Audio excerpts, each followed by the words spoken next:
Bonjour à tous, on continue encore la dernière partie de notre chapitre sur la reconnaissance. Et à partir de cette partie-là, on va parler des outils un peu plus poussés, un peu plus avancés en matière de recherche et de récupération d'informations. Commençons peut-être par un outil très simple, enfin simple plus ou moins simple, qui est l'outil Maltego. Du coup, ce qu'on peut faire, on peut juste cliquer ici sur Maltego, ou sinon un petit apt install Maltego si ce n'est pas installé. Installer avec ce tout. Ouais, voulez-vous l'installer? Ok, oui. Ok. Du coup, il n'est pas installé par défaut, mais après, comme je vous ai dit, ça change tellement fort et trop.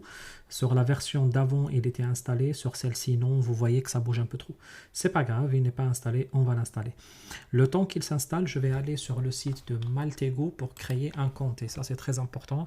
Et c'est même nécessaire pour le fonctionnement de Maltego parce que ça nécessite un compte.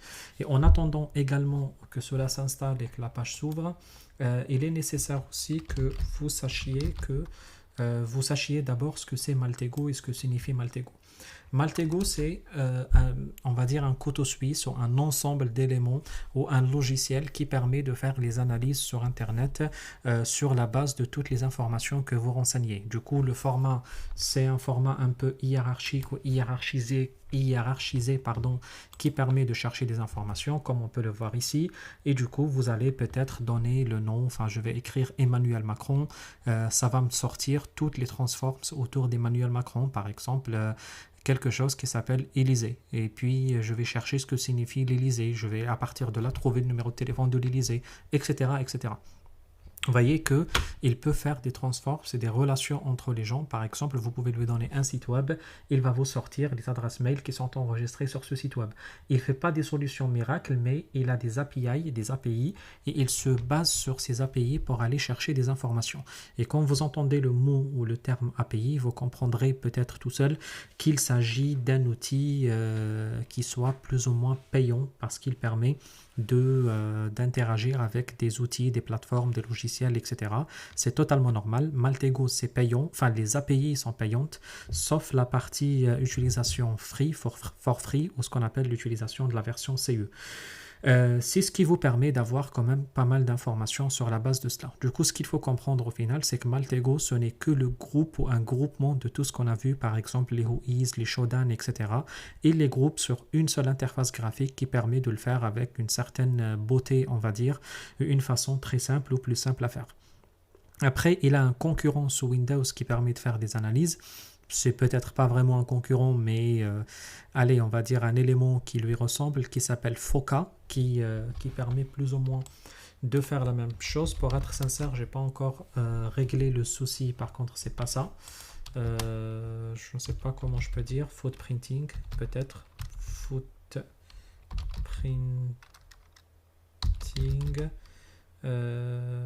Ou Foca Cybersecurity, peut-être. Cybersecurity, ça sera mieux. Oui, c'est ça, c'est cet outil-là. D'ailleurs, c'est le même, utilise le même. Bref, je suis fatigué. Alors, qu'est-ce que j'étais en train de dire? Je parlais de l'image, j'utilise le même Foca, c'est ça. Qu'est-ce que j'étais en train de dire? Oui, du coup, Foca, c'est plus ou moins un concurrent sous Windows qui fonctionne également de la même manière, plus ou moins, mais avec une certaine facilité également, et qui permet également de récupérer des informations sur la base des données que vous fournissez vous-même. Et ce que j'étais en train de dire, c'est que oui, j'ai pas encore résolu le petit problème sur ma machine VM Windows. Il faut juste que j'active l'accélération 3D, etc. J'ai pas encore résolu ça. J'ai enchaîné directement sur la vidéo. Du coup, je ne serai pas capable de vous montrer le Foca, comment il fonctionne. Mais enfin, on peut voir très rapidement, même si on souhaite comme ça, une petite vidéo sur le net de comment fonctionne Foca dans le cadre des différentes formations d'ethical hacking qui traînent sur Internet. Bon, ça va nous embêter avec les pubs YouTube. Je ne suis pas sur mon compte ici, mais c'est pas grave. On va peut-être le voir. Par contre, là, ça rame un tout petit peu. Il parle dans mes oreilles également. Mais, oups. Ouais, c'est bon, tu peux t'arrêter, s'il te plaît. Du coup, oui, enfin, il va nous montrer rapidement le démarrage de Foca, l'utilisation de Foca. Par contre, la qualité de la connexion aussi n'est pas vraiment terrible. On peut aller sur 1080, ça permettra d'afficher encore mieux. Très bien, et du coup là ici vous voyez, vous allez insérer le nom de votre projet, le domaine du website, les alternatives domaines, les folders, etc. Et puis vous allez lancer vos différentes opérations. Ça ressemble plus ou moins aux transformations que vous faites avec un outil comme Maltego. Et du coup, à partir de là, il fait des recherches, il vous précisera sur quel type de moteur de recherche vous cherchez les infos que vous souhaitez trouver, etc. Bref, je vais m'arrêter là, je ne vais pas aller plus loin sur cela. Je pense que Maltego a été installé et puis je termine juste sur les outils. Il y a un troisième qui est Recon NG qui permet de faire plus ou moins la même chose, mais cette fois-ci totalement en ligne de commande. Rassurez-vous, il n'y a pas que ces outils qui permettent de faire cela. Il y a énormément plus d'outils qui permettent de le faire, qui permettent de faire des recherches de footprinting avancées. Il y en a énormément comme le préfixe OIS, comme le NetMask, comme le Binging, comme le Searchbug, comme TinEye qu'on a déjà vu. Différents outils, différents sites. Il y a ceux qui sont des outils carrément, il y a ceux qui ont le format web, etc. Du coup, l'objectif ici, ce n'est pas de voir la totalité, mais d'essayer d'avoir un maximum d'informations sur les outils existants ou les outils qui sont à notre disposition. Du coup, je vais juste arrêter la vidéo rapidement pour aller créer un compte ou peut-être utiliser celui que j'ai l'habitude d'utiliser, mais je ne me rappelle plus, vu que j'installe à chaque fois sur les machines virtuelles. Je ne garde pas le mail, je ne garde pas le mot de passe, je ne me rappelle plus ce que j'ai utilisé. Je vais créer juste un compte sur Maltego. En tout cas, c'est quelque chose de très simple. Il suffit d'aller sur le site de Maltego. Il faut d'abord qu'il accepte. On va faire comme ça sur le site de Maltego et on va juste créer un compte avec une adresse mail et puis c'est bon. Après, si vous voulez acheter des API aussi, il est possible. Il va vous dire également quelles sont les API qu'il utilise, etc.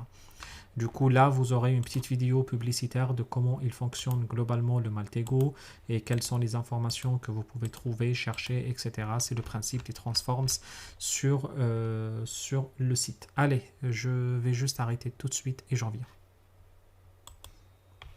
Allez, on continue. Qu'est-ce que j'allais dire maintenant? À partir de maintenant, on va pouvoir lancer le Maltego directement. J'imagine que ça sera plus ou moins possible de le lancer à partir de maintenant. Et j'ai l'impression que son interface a encore changé depuis que je commençais à utiliser il y a 6 ou 7 ans. Ça change un peu constamment. J'ai l'impression, là je l'ouvre pour la première fois sur le 2024, on va voir ce que ça donne. Pour le moment, j'ai l'impression que c'est les mêmes versions toujours. Ce qu'on va choisir, nous, c'est la partie Run, c'est le Maltego CE, c'est le Community Edition. Et on va choisir ici un petit Run. Et puis là, c'est, vous voyez, il vous faut des clés pour les utiliser. Du coup, on lance la version Community Edition. Et puis, on va accepter ce qui va nous imposer. Et puis, on va passer les étapes normales. On va rentrer l'email et le password. Je vais revenir tout de suite. Très bien. On passe maintenant l'étape d'après. Où il commence à installer les transforms. Quand on parle de transforms, on parle des outils ou des clés qu'il utilise pour aller chercher les informations. Du coup, the following items, ok, c'est très bien. Là, il me donne la liste des items qui ont été téléchargés ou récupérés à titre gratuit pour le moment. Ça, on s'en fout un peu. On s'en fout un peu. On s'en fout un peu. Et puis là, c'est bon, on est bien. On peut ouvrir un blanc, sinon on peut ouvrir un modèle, etc. On va ouvrir une page blanche. Du coup, ici, ça vous donnera une idée sur l'interface de Maltego et la puissance de l'interface de Maltego et la liste des options, de toutes les options qu'elle puisse offrir. Du coup, là, à partir de maintenant, on peut s'amuser comme on veut. On peut même trouver sur le net quelques utilisations un peu bizarres ou un peu quand même dangereuses qu'on publie sur les réseaux. Ce n'est pas le but ici. On ne cherche pas à faire mal aux gens. On va juste faire des exemples assez simples, assez basiques pour que vous puissiez avoir globalement l'idée, j'ai envie de dire, pas plus que cela. Du coup, ici, vous voyez, Bitcoin Cash Address. On peut avoir des adresses de Bitcoin et savoir à qui cela appartient. C'est pas mal à essayer ça. C'est nouveau, hein, par contre. C'était pas dans les transforms gratuits. Après, on a les objets Facebook, etc., Twitter. On a toute la liste des objets qui puissent exister. On descend un peu, vous voyez, on a des comptes sur Snapchat, sur TikTok. Il y a pas mal de nouveautés là-dessus, hein. Il s'adapte un peu avec les nouveautés. Et puis, on descend encore. Il y a des choses dédiées aux Wikimedia page, les technologies, etc. Là, vous voyez quand même, il y en a un certain nombre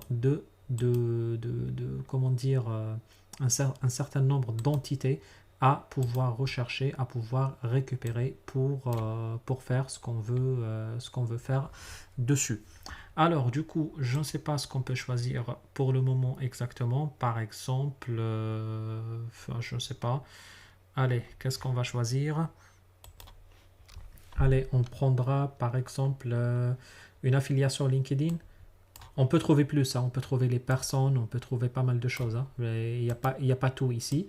Du coup, on va prendre par exemple un compte LinkedIn et on peut double-cliquer ici pour mettre un nom. Moi, je vais mettre par exemple Emmanuel Macron. Je pense que vous le connaissez tous. Je fais OK. Et du coup, à partir de maintenant, on va chercher le compte LinkedIn ou les informations publiques disponibles sur LinkedIn sur une personne qui s'appelle Emmanuel Macron. Avec le bouton droit, je peux trouver la liste des transforms disponibles, les extracts des properties, ou on va faire le all tout simplement pour récupérer tout ce qu'il y a. Du coup, ici, on peut trouver pas mal d'informations.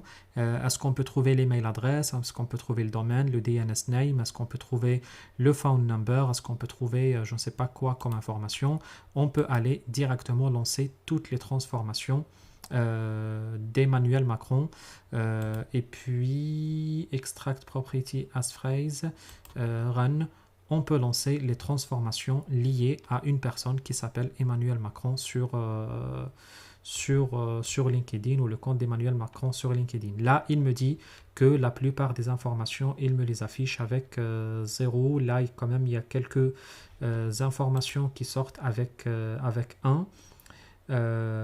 Par exemple, DNS serveur, il trouve quand même des informations.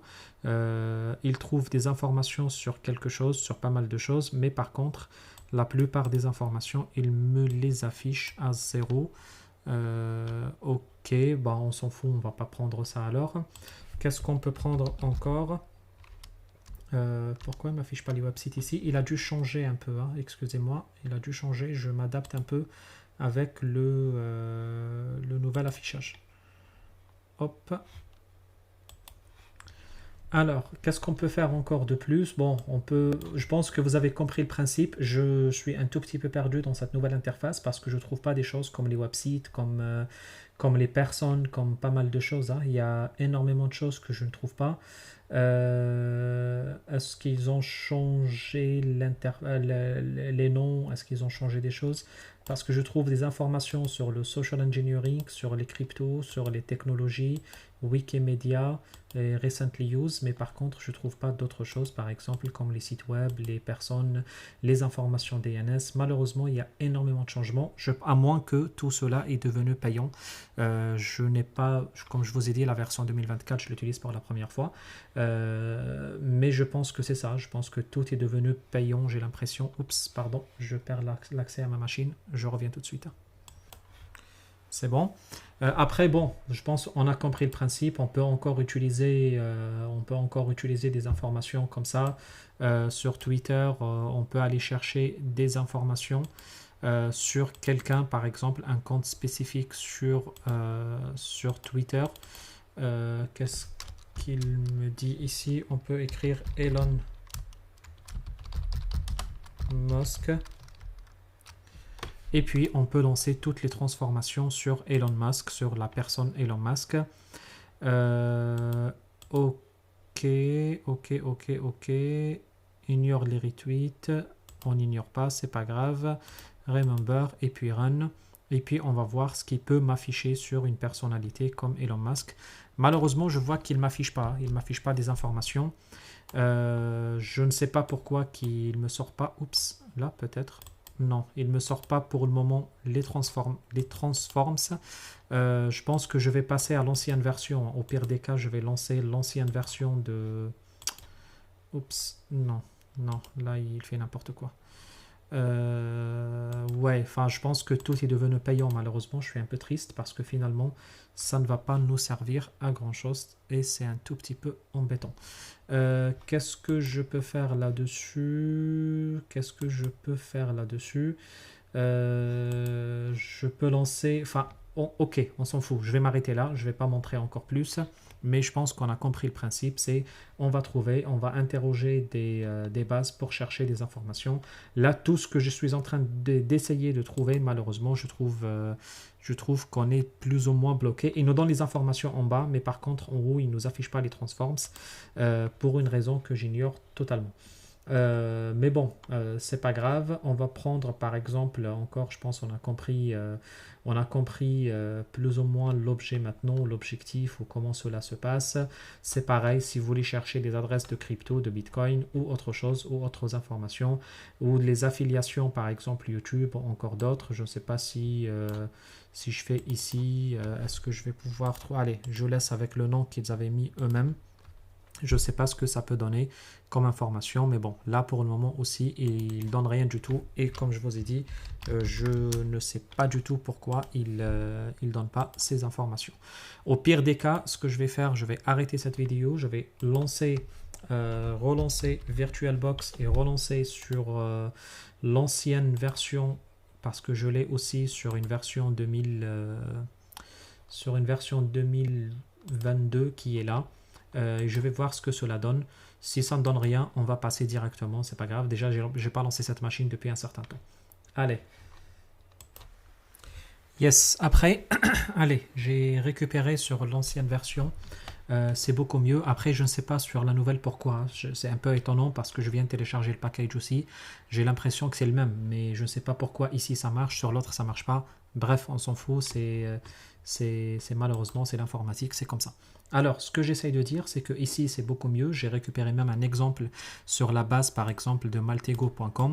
Et à partir de là, les transforms qu'on peut trouver sur maltego.com, on peut trouver, par exemple, les informations qui sont liées sur le serveur DNS, sur le site web, sur les différents serveurs de domaine, etc. Et puis, on partira sur d'autres informations, par exemple sur le site maltego.com, on demande la récupération de toutes les adresses IP utilisées ou toutes les adresses IP existantes. Et puis après, en remontant par là, on a l'entreprise sur l'entreprise Maltego, on a des informations sur les docs ou les documents de Maltego et puis on cherche les adresses IP, etc. Là, vous voyez qu'on peut construire totalement un arbre. Par exemple, on récupère ici sur cette adresse IP qui est associée à un serveur de mail. Et là, j'imagine que c'est des choses de type Whois qui ont été utilisées, le serveur Office 365 qui a une adresse IP. Et puis là, on récupère la plage d'adresse IP utilisée et on peut récupérer les informations associées à l'emplacement physique exact. Et vous voyez que Maltego quand même construit une arborescence très puissante qui nous permet la récupération d'énormément d'informations. Là, par exemple, on arrive à un emplacement en Allemagne, etc. Et ça nous permettra d'avoir des informations plus ou moins détaillées sur un organisme ou une organisation spécifique. Ici, comme j'étais en train de vous dire il y a quelques instants, on a énormément d'informations. Par exemple, tout ce qui est lié aux crypto-monnaies, les blockchains, les blocs, les cartes utilisées ou les adresses utilisées, à qui ça appartient, etc.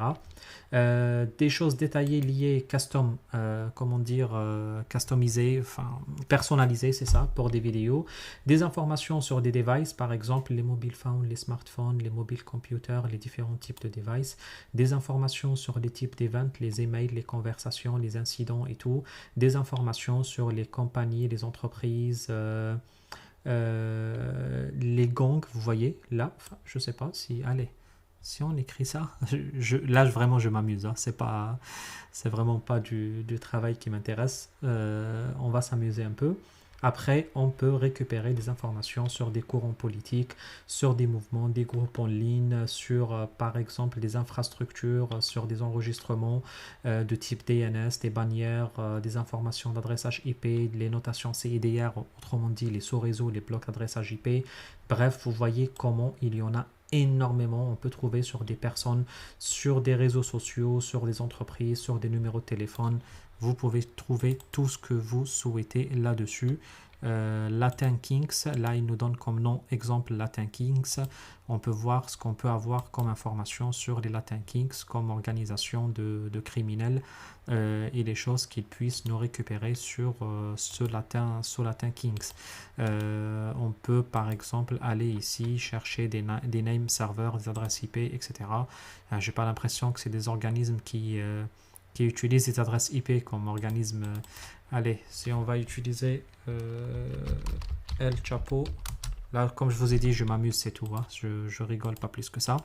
Mais vous avez compris le principe. Du coup, là, sur la base de ce genre d'informations, on peut avoir des choses de type URL ou peut-être les URL qui parlent de lui ou de cet organisme, etc. Et là, bon, je trouve rien, c'est normal, il n'y a pas de souci. C'était juste, comme je vous ai dit, une petite blague, pas plus que ça. Mais vous avez compris le principe. Vous pouvez mettre énormément de choses, des chaînes YouTube. Vous pouvez trouver des choses sur des sites internet, sur des chaînes YouTube, sur tout ce que vous souhaitez. Tout ça, c'est la puissance de Maltego et la puissance de ce qu'il est capable de faire. Après, si vous voulez aller plus loin, il y a énormément d'exercices, en particulier dans les exercices de la CEH, qui vous permettent de trouver des informations encore détaillées. Vous pouvez adapter l'affichage et le développer. Vous pouvez par exemple partir sur un affichage comme ça, circulaire, et avoir des informations qui sont faites du genre. Je pense que c'est bon pour la partie Maltego, on en a fait suffisamment. Ce que je vais peut-être faire à partir de maintenant, je vais vous montrer rapidement et très rapidement le Recon NG et ce qu'on est capable également de faire avec le Recon NG. Je vais revenir sur l'autre machine virtuelle. Ici, ça reste vraiment problématique parce que regardez, c'est du 4.4.1. Et celui que j'utilise, c'est le 4.4.1 également ici. Je l'ai fermé, je crois, mais c'était la même version. Et c'est normal parce que je viens de l'installer également ici. Ou de le mettre à jour, je ne me rappelle plus. Mais bon, bref, c'est bizarre, mais c'est comme ça, comme je vous ai dit. Je ne cherche pas à comprendre plus que cela. Alors, on va prendre ici le Recon NG qui permet de faire, comme je vous ai dit, plus ou moins la même chose, mais en version 100% ligne de commande. Et là, il fait exactement pareil. Hein. Il va se connecter sur différents types d'API qui sont disponibles pour tenter de vous récupérer des informations. Du coup, après, si vous voulez lancer le Recon NG, il vous suffira juste de lancer la commande Recon NG pour ce faire. Sur l'autre version, je ne sais pas ce que ça va me faire ici. On peut faire comme ça, Recon NG. Pour le lancer, je vois qu'il ne se lance pas. Je ne sais pas ce qui se passe avec mes machines maintenant. Attendez, je quitte ça. Je reprends ici sur celui-ci. C'est bon, il lance le Recon NG, très bien. Je ne sais pas ce qui se passe avec les machines là. Je pense que c'est les lenteurs de mes machines. Je n'ai pas éteint les machines depuis très longtemps. Bref, c'est pas grave. Alors, ce qu'on peut faire sur le Recon NG, on peut avoir du help par exemple. On peut avoir le help pour avoir des LED sur les différentes commandes qu'on peut utiliser. La commande la plus importante, c'est tout ce qui est lié à la marketplace, par exemple, et on peut demander de l'aide sur la commande marketplace. Du coup, le marketplace, ça nous permet d'installer la totalité des modules qui existent. Nous, ce qu'on va faire, on va lui dire marketplace installe et puis on précise un module spécifique qu'on souhaite installer. Les modules, un peu, c'est comme les clés d'API qui seront attachées à des modules spécifiques pour aller nous chercher les informations quand on souhaite les récupérer. Là, par exemple, on va lui dire all. Et du coup, on récupère la totalité des modules qui existent. Lui, qu'est-ce qu'il va faire? Il va aller chercher, les télécharger. Il y aura des modules qui sont payants, qui sont attachés à des clés d'API. Et du coup, ça sera totalement normal qu'on ne trouve pas ces modules-là. Mais bon, c'est pas grave. Ça va les afficher en rouge. Ça met encore du temps, c'est pas grave. On va les attendre. Il n'y a pas de problème là-dessus. Qu'est-ce que je voulais dire? On va voir ce que ça donne.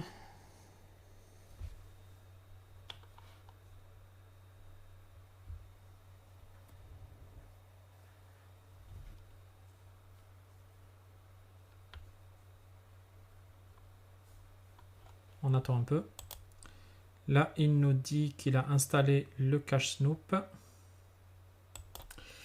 Il y a trop de lenteur. Ce que j'ai fait, j'ai redémarré le Recon-NG et j'ai demandé l'installation de modules spécifiques qui s'appelle Hacker Target. Ça sera plus simple d'installer le Hacker Target directement. En tout cas, c'est pas grave si on n'arrive pas à voir ici. Je ne sais pas ce qui se passe comme je vous ai dit sur mes machines. Si on n'arrive pas à le voir, ce que je peux faire là-dessus, je peux vous montrer juste les commandes directement ici, comment ça marche. Du coup, l'exemple que j'allais vous faire, c'est l'exemple, il y en a énormément sur le net, hein. Vraiment, vous pouvez trouver énormément sur le net. Là, bon, j'ai l'impression que ça marche un tout petit peu mieux. Ce qu'on va faire maintenant, on va monter le module, on va dire module load, on va le charger, qui s'appelle Hacker Target, invalide. Qu'est-ce qu'il me dit? Oui, je sais, c'est module, c'est pas module. C'est une erreur très connue ça. Ok, du coup, le Hacker Target, ce que j'étais en train de dire, c'est le module qui permet de lister la liste des domaines, de donner la liste des domaines et de sous-domaines d'un site web spécifique. Là, par exemple, vous pouvez, à l'intérieur de ce module, avoir des informations, avoir le help sur le détail des informations que cela puisse vous offrir. Du coup, nous, qu'est-ce qu'on va faire là-dessus? On va voir la liste des options possibles, comment on peut le faire avec la commande show options. Du coup, ici, on va voir l'usage de la commande option, des options existantes et comment on peut avoir cela. Du coup, alors, qu'est-ce que je peux avoir là-dessus? On peut avoir des informations de type compagnie, contact, crédentiel, etc. Du coup, nous, notre objectif, qu'est-ce qu'on va mettre? On va mettre une source, autrement un nom de domaine sur lequel on va se baser pour récupérer des informations. Par exemple, on va dire option 7. On va spécifier une source et du coup, dans l'option source, on va spécifier par exemple tesla.com. Et du coup, à partir de maintenant, on a ajouté la source qui s'appelle tesla.com.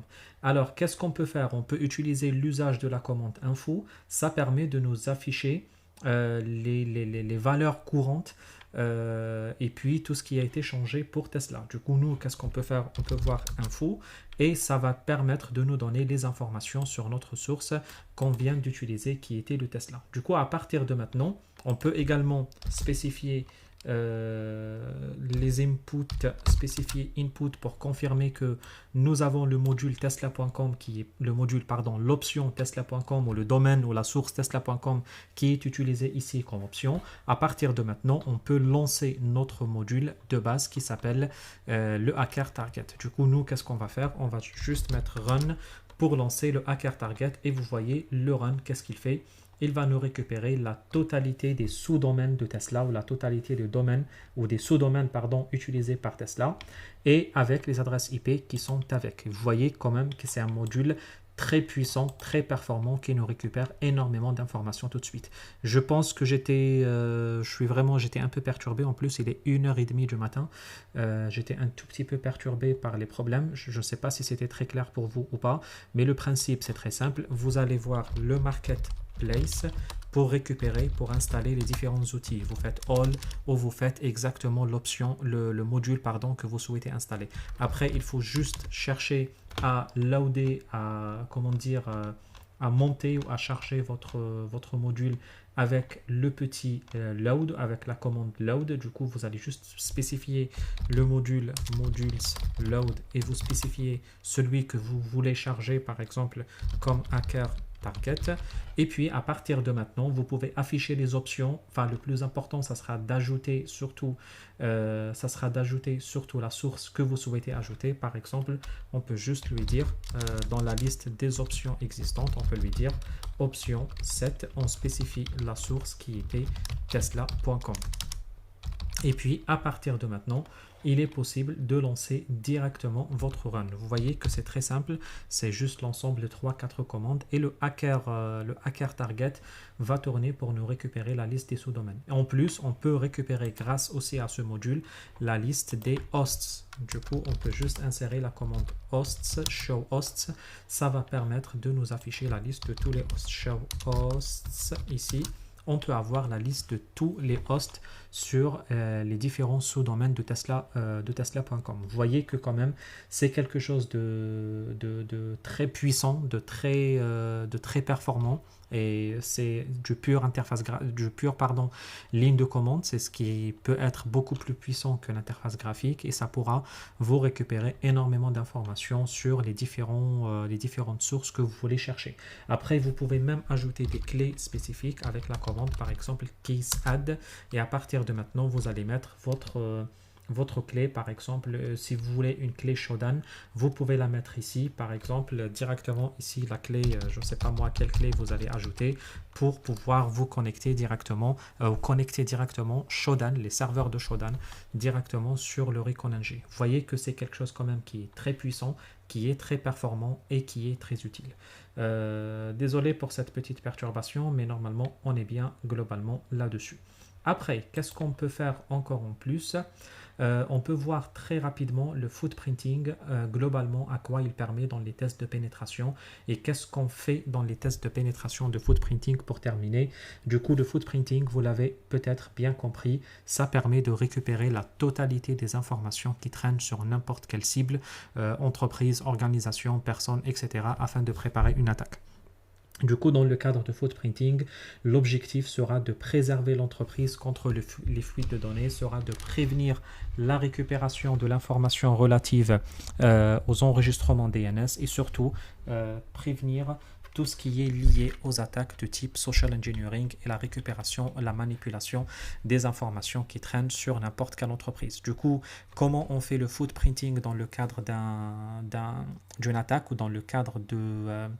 qu'est-ce que j'allais dire? Dans le cadre d'une attaque de type pentesting ou la préparation de pentesting, du coup, on passe par différentes étapes. La première, c'est spécifier l'organisation, définir les cibles spécifiques liées à cette organisation, effectuer du footprinting via les moteurs de recherche pour récupérer toutes les informations disponibles sur les moteurs de recherche, faire du Google hacking et voir quelles sont les informations que vous pouvez récupérer. Le site web, faire ce qu'on appelle le web footprinting, du coup, essayer de récupérer des informations depuis le site web de l'entreprise, faire de la veille concurrentielle, du Whois pour les informations DNS et encore du DNS aussi. Et puis faire ce qu'on appelle le footprinting du réseau, le social engineering. La clôture de tout cela se fait généralement par des rapports. Du coup, une fois vous faites tout le travail, vous faites un rapport avec les points positifs, les points négatifs et quelles sont les choses qu'il faut améliorer pour résoudre tous ces problèmes qui sont liés au footprinting. Félicitations si vous avez réussi à suivre le premier chapitre de la première attaque de cybersécurité. Dans le chapitre prochain, on va essayer d'aller un peu plus loin en imaginant que c'est bon, on a fait le footprinting, qu'est-ce qu'on fait après? Bon, je vais vous le dire dans la prochaine vidéo. Sur ce, je vous dis bonne soirée à tous. Il est très tard chez moi, il faut que j'aille dormir. Et à la prochaine vidéo. Salut!